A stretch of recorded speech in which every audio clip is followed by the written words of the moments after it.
Thank you very much. It's great to join you here today. In the brief time we've got, I just want to give you a little bit of a snapshot of how I began campaigning and a couple of the issues I'm currently working on. I was born in Melbourne, Australia in 1952. My first campaign was when I was 15 in 1967 in my hometown of Melbourne, Australia. A man who escaped from prison was due to be hanged for allegedly shooting dead a prison warder during his escape. But I worked out at the age of 15 that from the autopsy report, which showed the trajectory of the bullet through the dead warder's body, from where the escaped warder was standing, or the escaped prisoner was standing, and where the shot warder was standing, it would have been almost physically impossible for the convict to have fired the fatal shot. But that man was hanged anyway, despite disputed evidence. And that made me a lifelong skeptic of authority. I thought to myself, if people in power, the government, the police, and the courts, can hang a man where there is evidence that he possibly or probably was not guilty, what else are they doing in our name? So I began to look at the historic abuse of Indigenous Australians, the black Aboriginal peoples, who were dispossessed of their land from the period of English colonisation in 1788 onwards. I began questioning Australia's involvement in the Vietnam War. Now, I would recommend you to watch the BBC 4 series, The Vietnam War. The first 2 episodes were this week. The next 8 episodes are over the subsequent weeks. Please watch it. It's an absolutely extraordinary story of how a supposedly democratic government, the United States, was dragged into a war where they propped up dictatorship and engaged in mass human rights abuses. So watch it, because it is a warning from history. It's a warning that we must never allow governments to have a carte blanche, a blank check. We must always question government, always question policies, always look at the evidence and check whether it stacks up. So I became a champion, an advocate of Indigenous Australian civil and land rights, an opponent of the war in Vietnam, and when I was 17 and realized I was gay, also an advocate for lesbian, gay, bisexual, and transgender equality. Nothing in my background prepared me, because I had no models, no template, no mentors. So what I did was I looked at history.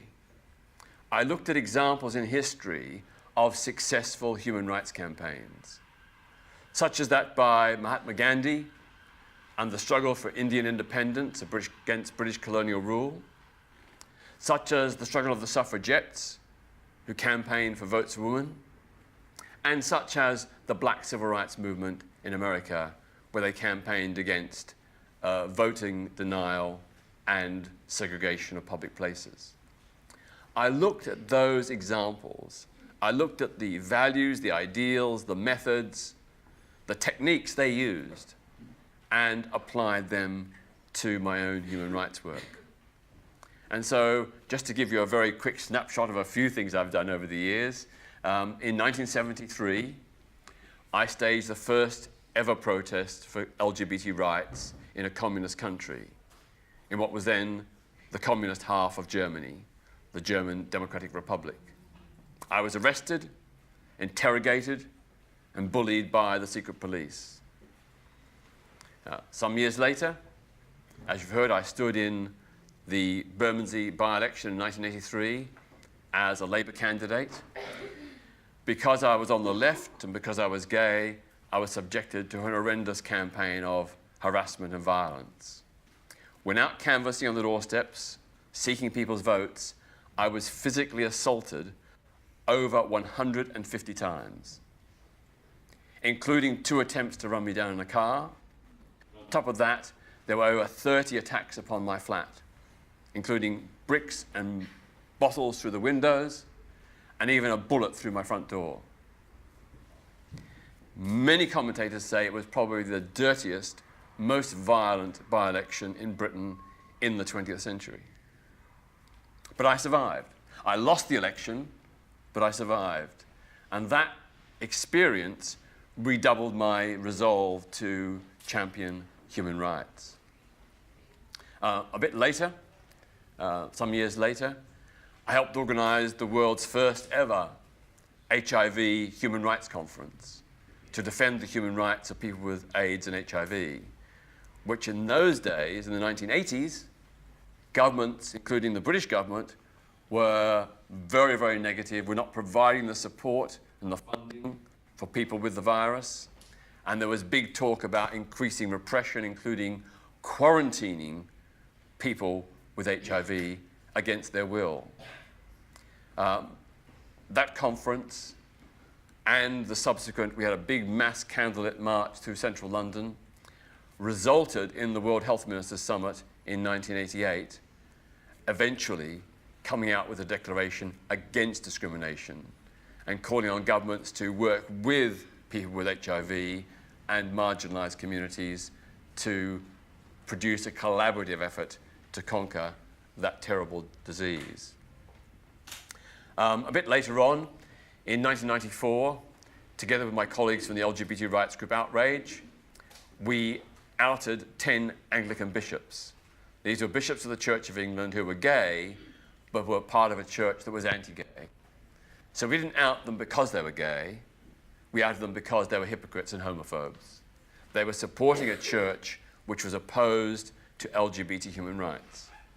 Now, it's one thing for people of faith to believe that homosexuality is wrong, but it's something altogether different for them to say that gay people should, by law, not have equality.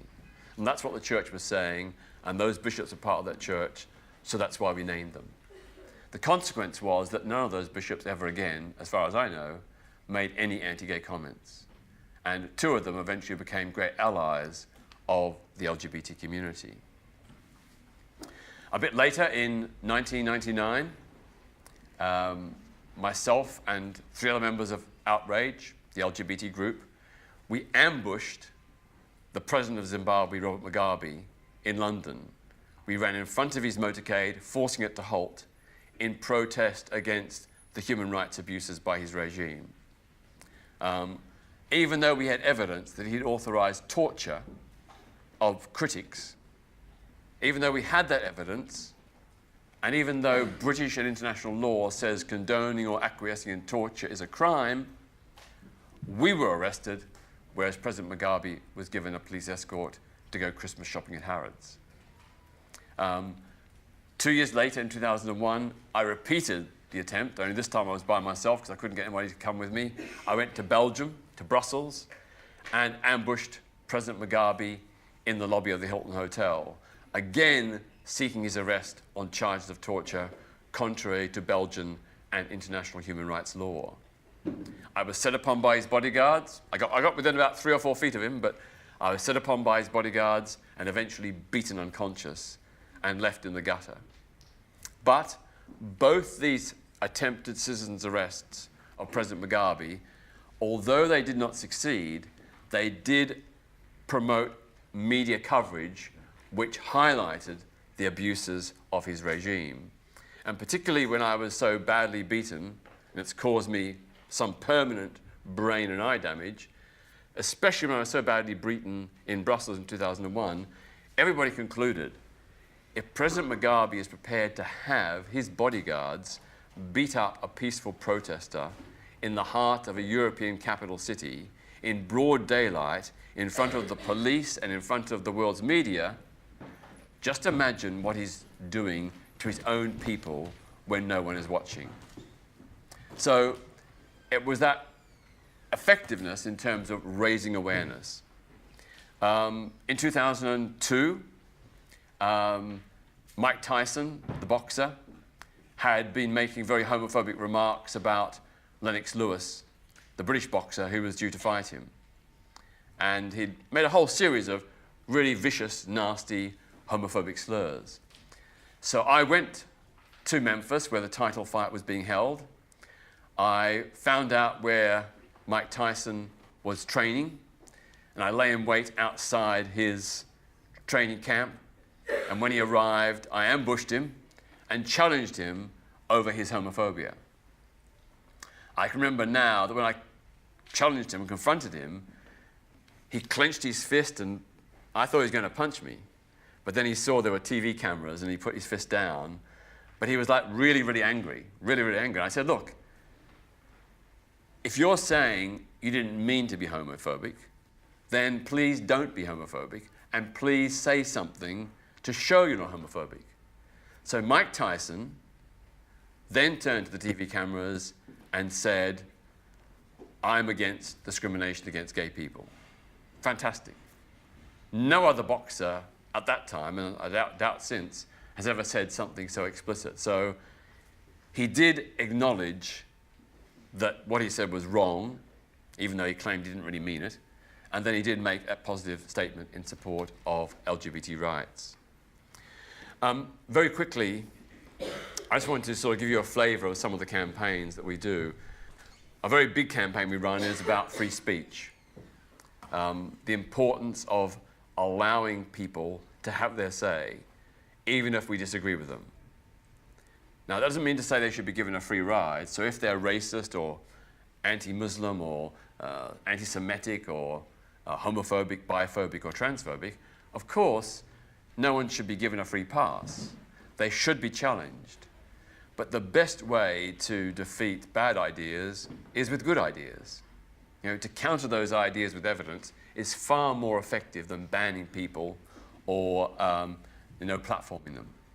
Now, as you know, there's been a big debate within the National Union of Students over whether people should be no-platformed, and the National Union of Students has a policy that 6 quite extreme organisations are not permitted to speak on student union premises. And these include far-right organisations like the British National Party and far-right Islamist organisations like Hizb ut-Tahrir. But otherwise, they say people should be allowed to have their point of view, and of course they should be challenged. The Allied policy is called safe spaces, where the purpose is to create an atmosphere where people feel free to speak. So obviously we don't want people being intimidated because of their race or their faith or their sexuality. We want everybody to feel open and welcome and able to participate. So that aspect of safe spaces is really good. But sometimes both the no platform and the safe space policy is interpreted in a very restrictive way. So take Germaine Greer, the feminist icon. I don't agree with her about trans people. I think she's fundamentally wrong, and I'm really, really sad she takes an anti-trans position. But I don't think that banning her is the right, appropriate response. I think the better response is to let her speak and then challenge her, to give trans people a platform to tell their stories, to challenge what she's saying. For me, freedom of speech is one of the most important and precious of all human rights. You know, people died to defend free speech. Bruno Guadagno was burned at the stake for expressing views that conflicted with the Catholic Church a few centuries ago. You think about Galileo Galilei.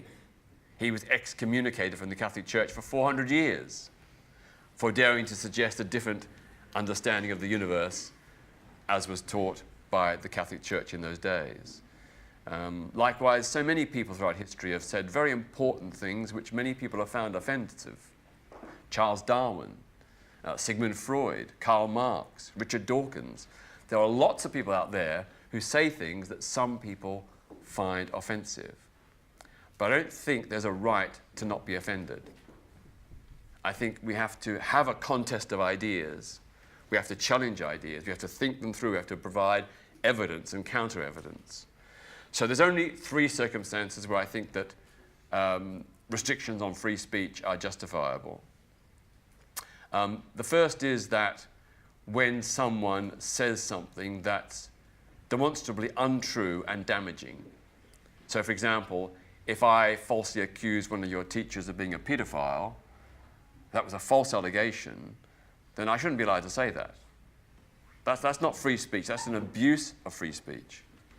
Or if I said someone, a politician was a tax fraudster, and that was untrue, that's not what free speech is about. So that's one red line.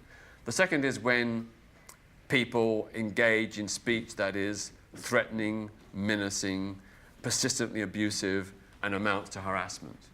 Again, that's an abuse of free speech, which is not acceptable.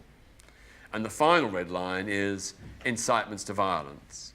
If someone incites violence against another person or group of people, that inhibits free speech because those people don't feel able to speak out because they fear the consequences.